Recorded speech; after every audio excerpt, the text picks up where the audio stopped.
So in the but in the 3D case, it's the same.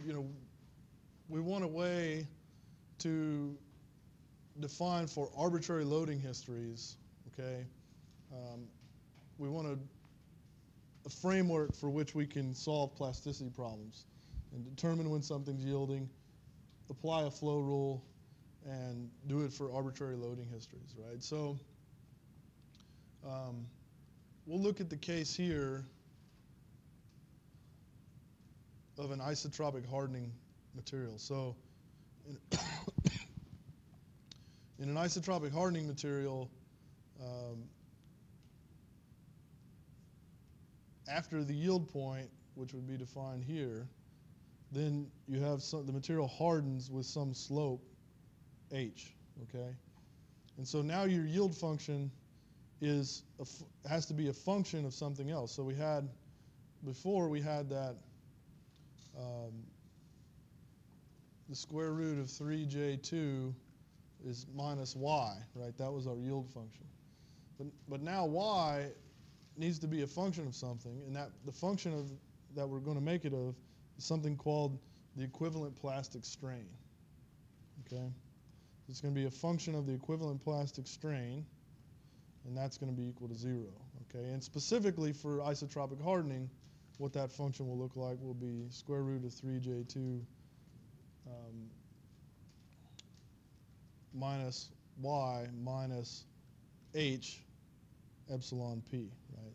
So you can see that the hardening is going to be proportional to the equivalent plastic strain. Okay, and remember this yield functional, it's a scalar, right? So the equivalent plastic strain is a scalar thing.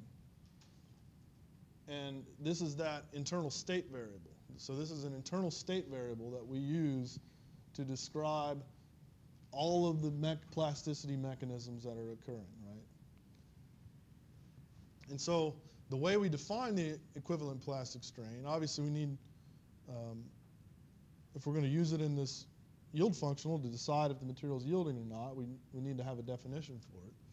And the definition for it, we actually define it in terms of the equivalent plastic strain rate, okay? And it is the square root of 2/3 the equivalent plastic, the plastic strain, epsilon ij, right? So epsilon ij, that's the plastic strain tensor, okay? And if I contract the two tensors together, then I get a scalar. And the square root of 2/3 comes about for the very same reason that for the equivalent stress it came about, right? If you remember, there was a square root of 3/2 in that one, okay? So this is the definition of equivalent plastic strain.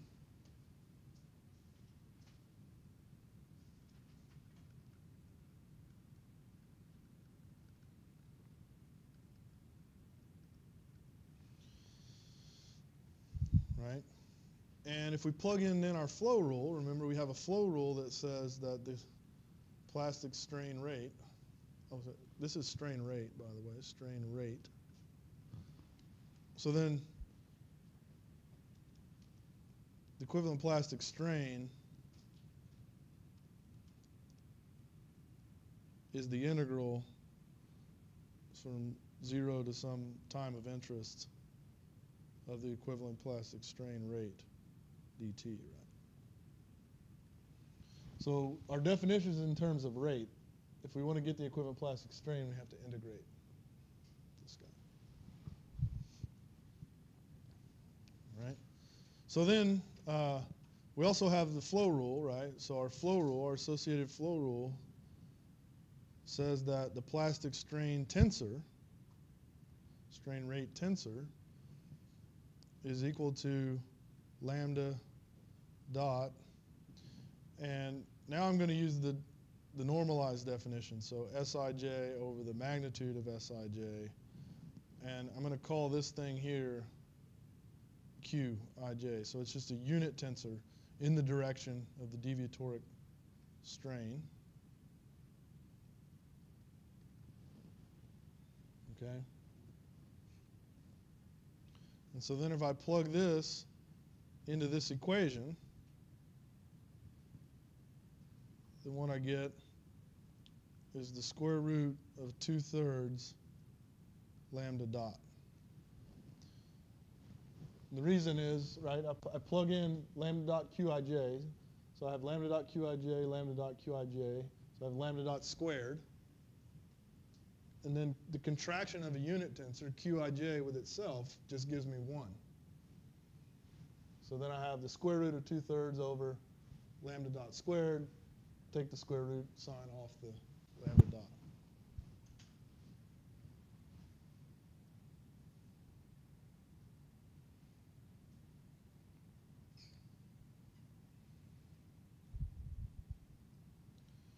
Okay, so the next thing is, because we assumed that for J2 plasticity, the deformation is isochoric, right? It's volume preserving. In other words, any plasticity only comes about because of deviatoric motion, because of deviatoric strain. And because of that, we can build this framework we're working on here all in terms of deviatoric quantities. We don't even need to mess with the isotropic quantities, right? So I'm going to define, or we're going to work with the deviatoric strain. So I'm going to put a little d there for deviatoric strain. And of course, we know that the deviatoric, just like the deviatoric stress, the deviatoric strain is the total strain minus 1/3 the volumetric strain, or the dilatation, right? And so we're going to work in this deviatoric framework. And our additive decomposition of strain rates also holds in terms of just the deviatoric components. You can actually work it out and show that it does, but I'll just write it down. So we have that the total deviatoric strain is equal to the deviatoric elastic part plus the deviatoric plastic part. And these are rates, right? The decomposition holds for rates.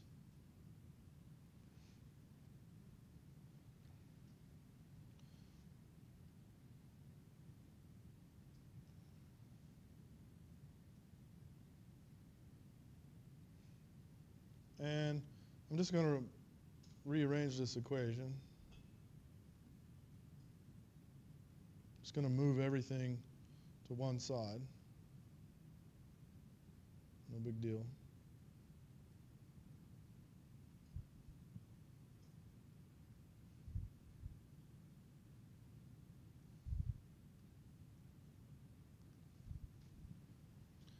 And then I'm going to multiply this equation on the right by Qij.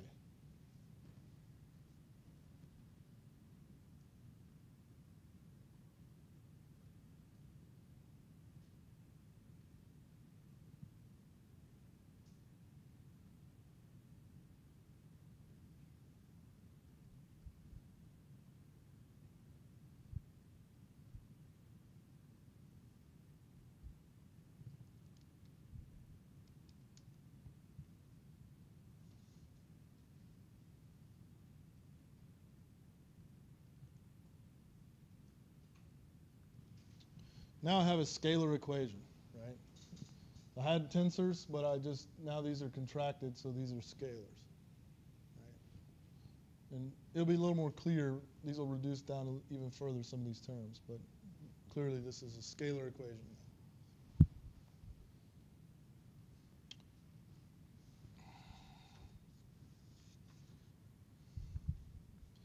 So I'm going to go to a new page, but we're going to come back to this guy.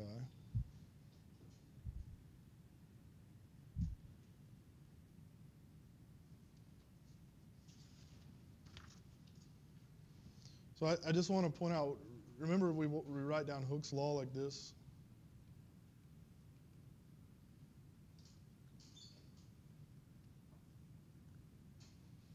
For an isotropic material.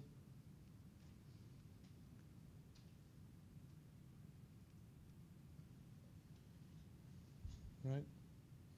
And we just said the deviatoric strain is equal to the total strain minus 1/3 sigma kk delta ij. Well, let's solve this equation for the total strain. So then I have the total strain is equal to the deviatoric strain plus 1/3 sigma kk sigma ij. All right. So let's plug this in up here. Okay. So if we do that, we have lambda sigma kk delta ij plus 2 mu deviatoric plus 1/3. So if we distribute the 2 mu, then and just rearrange the equation,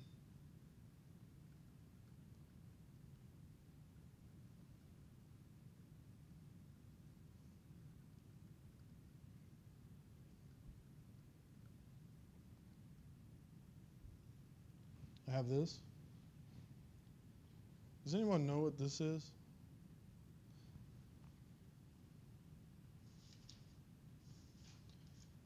Probably not in your notes, I think, because but you remember I said that there's relationships between all the elastic constants, right? And if you go to Wikipedia, you can look at a big table and it shows the relationships. Well, one of those relationships turns out to be really nice, is that this is K. It's the bulk modulus. So I can alternatively write this equation as 2 mu the deviatoric plus sigma kk sigma ij k. Right? So this is another way to write Hooke's law. It's just now you have 2 mu times the deviatoric part, right? Okay. So let's look at so then we also know that Sij is equal to sigma ij minus 1/3 sigma kk delta ij. Well, let's evaluate this equation at sigma kk. Right. So at sigma kk, I have 2 mu, or let's say ii. So 2 mu ii sigma, the deviatoric strain plus sigma kk ii times k, right? Well, the trace of the, epsilon ii is the trace of the deviatoric strain tensor. What is that? 0 by definition, right? What is the Kronecker delta function ii? It's 3. So I have that sigma ii is equal to 3k sigma kk. Okay, so let's plug now this into this equation. So I have that Sij is equal to, this term is going to come from here, so 2 mu ij plus sigma kk ij. Now this term, where I'm plugging in, sigma kk is 3k epsilon kk, right? So I have plus 1/3 times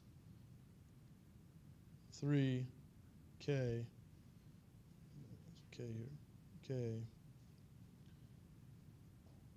epsilon kk j. All right, well, these terms cancel, right? So then finally, all that to say that Sij is equal to 2 mu. So the deviatoric stress, elastic, right? This is elastic, if it's not clear. because it's Hooke's law, right? It's all elastic.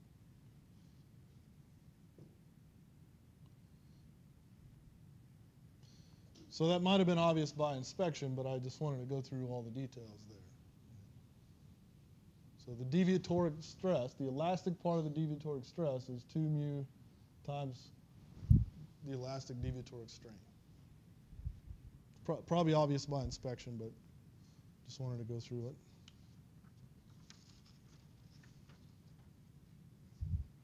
All right.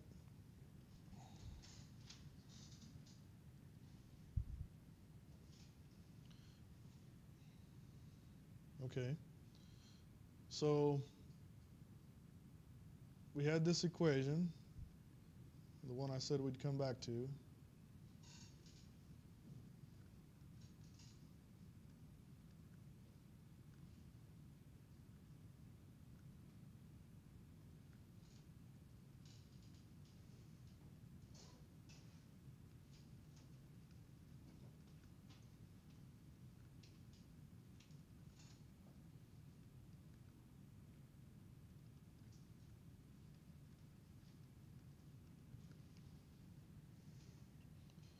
Okay. Well, we just solved for, remember, so we just said that Sij is equal to 2 mu epsilon deviatoric Ij. So we can solve this guy for epsilon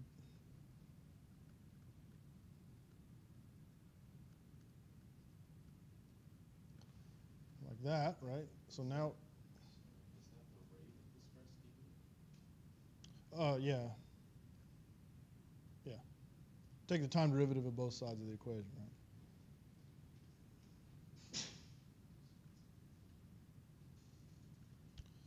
All right, so now I have something here that I can plug in there. And this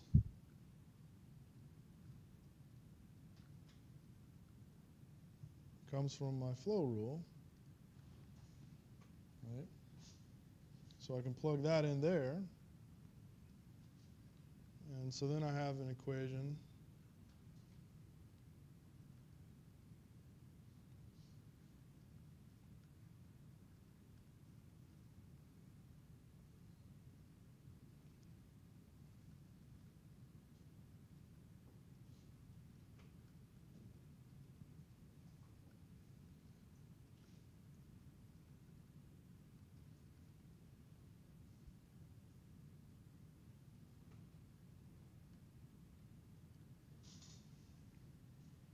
like that. Because I plugged this in there, right? So then I have lambda dot Qij times Qij, which gives me 1. So it just leaves behind a lambda dot. Right? I'm also just going to define this guy. This is clearly a scalar, right? It's Sij Qij. We're going to show that you can show that that's just something S dot, right? We'll define it as S dot. So this is not a tensor, but like the scalar deviatoric rate. Right. So finally,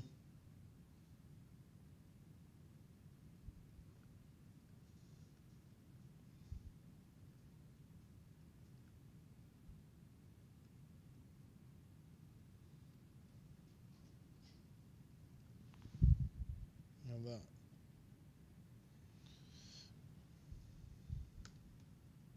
And this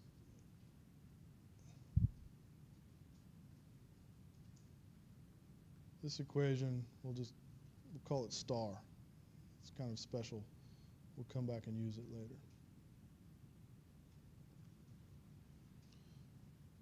So for the specific example, it turns out that this equation will be applicable to more types of plasticity. But for this specific example of isotropic hardening, which we started to discuss earlier,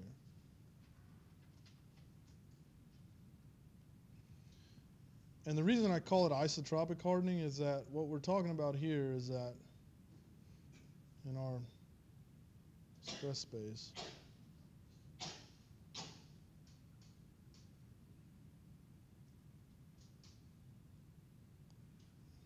That's supposed to be a circle.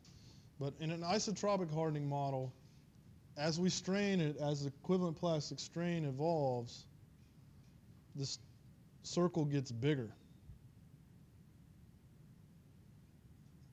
And that's opposed to, there's another type of hardening called kinematic hardening. So in a kinematic hardening, the circle would actually translate into stress space.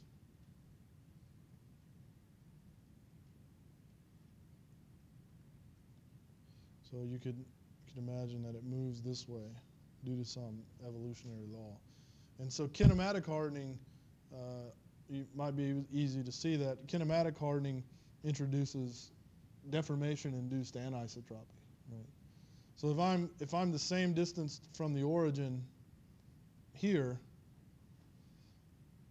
I'm elastic because the yield surface is translated in stress space, and now I'm inside of it, right? So I'm elastic. But if I'm the same distance in the opposite direction over here, now I'm clearly outside that red circle.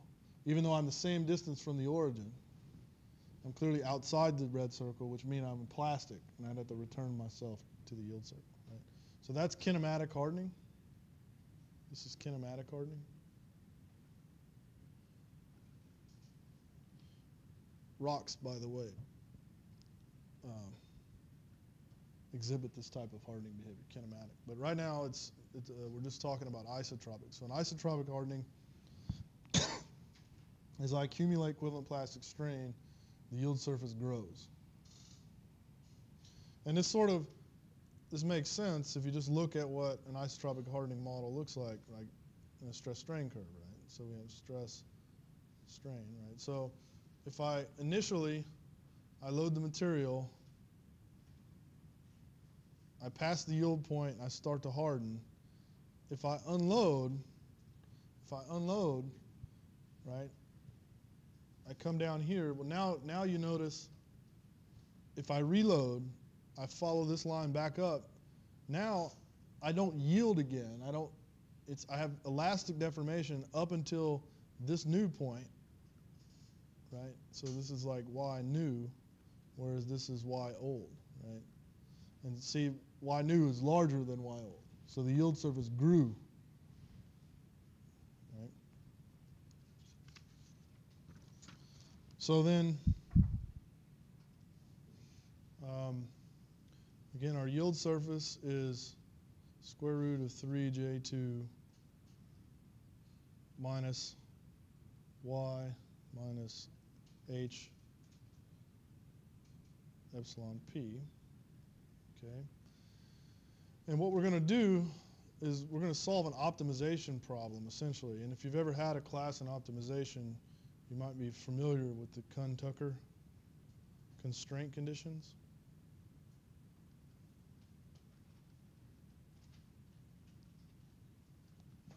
And those are that f is less than or equal to 0, lambda dot is greater than or equal to 0, and lambda dot f is always identically equal to 0.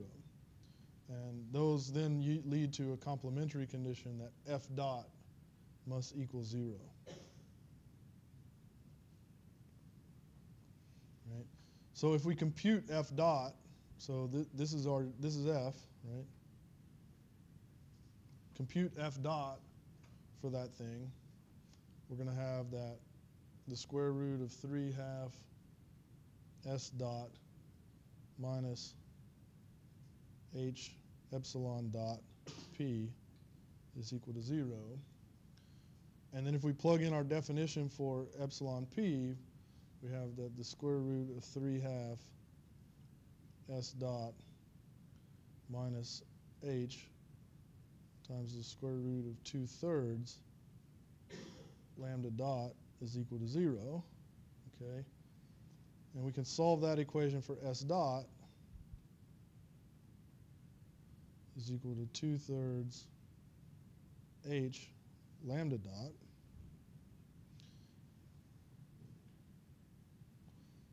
And then we'll plug that back into star.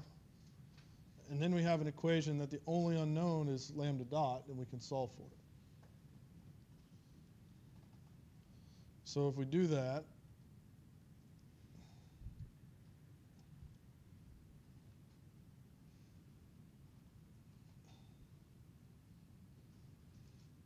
we get that lambda dot is equal to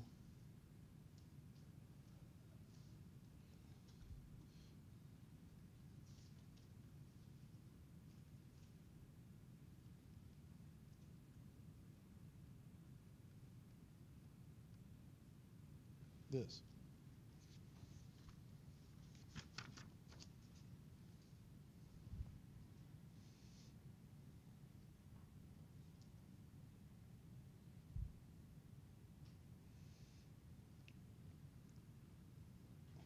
So then, returning to our additive decomposition of rates, we have that the total deviatoric elastic is equal to the total minus the plastic, right? Which is equal to the total strain rate. And we have a flow rule, right? So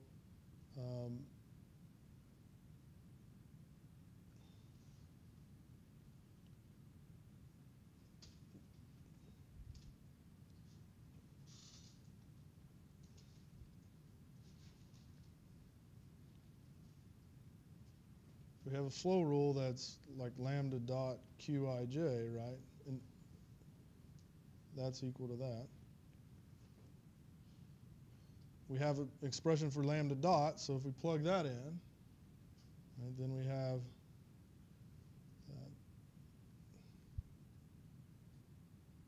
total strain rate times 1 minus h over 3 mu plus 1. You could simplify this, I didn't. Right? So now we have an expression for the elastic strain rate. So the elastic strain rate is equal to this. And so that's,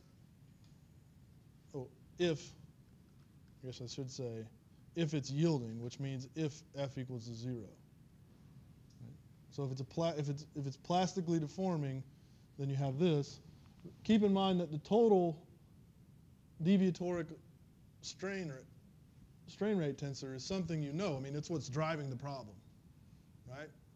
We take a step and we equilibrate. We have displacements. We compute strains. We can compute the deviatoric strain, right? And that's the total deviatoric strain, right?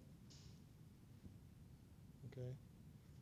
So now we have an expression for the elastic strain in terms of the total strain plus some other things, or times some other things, if it's yielding.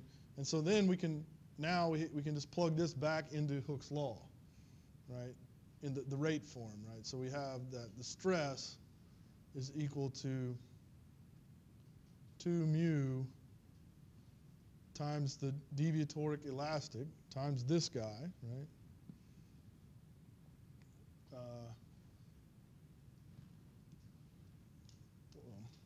Almost out of time, so I'll just say that the stress is equal to, it simplifies to 2h mu h plus 3 mu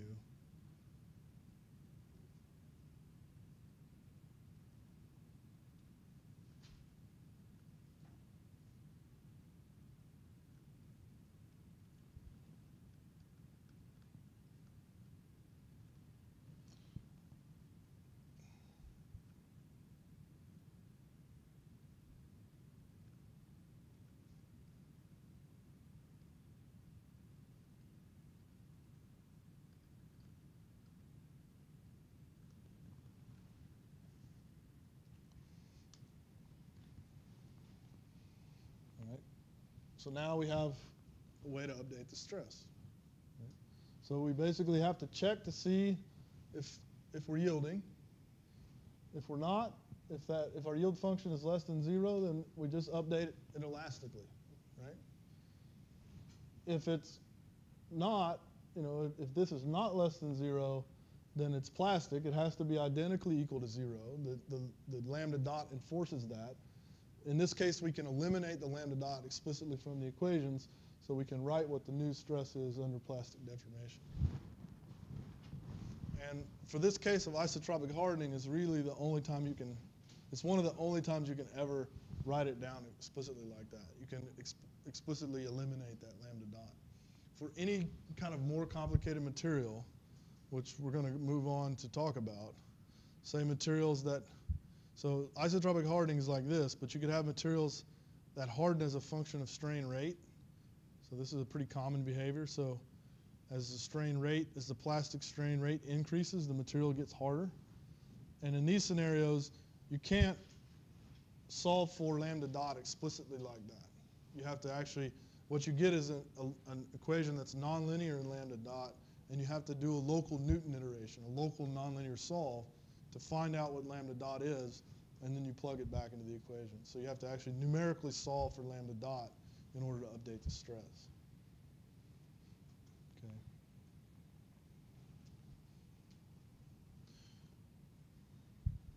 And so we'll talk about an example of that. The nice thing is, I know it was kind of maybe a little bit wonky, but the framework is general enough such that, that equation star, it applies no matter what, if you can use that equation along with, a yield, your specific yield function to the plasticity model. Those two things can be solved together for lambda dot, no matter how complicated the actual yield function is. Okay, so you can solve them together, at least numerically. You can always solve them for lambda dot, and then you can update the stress accordingly. Okay.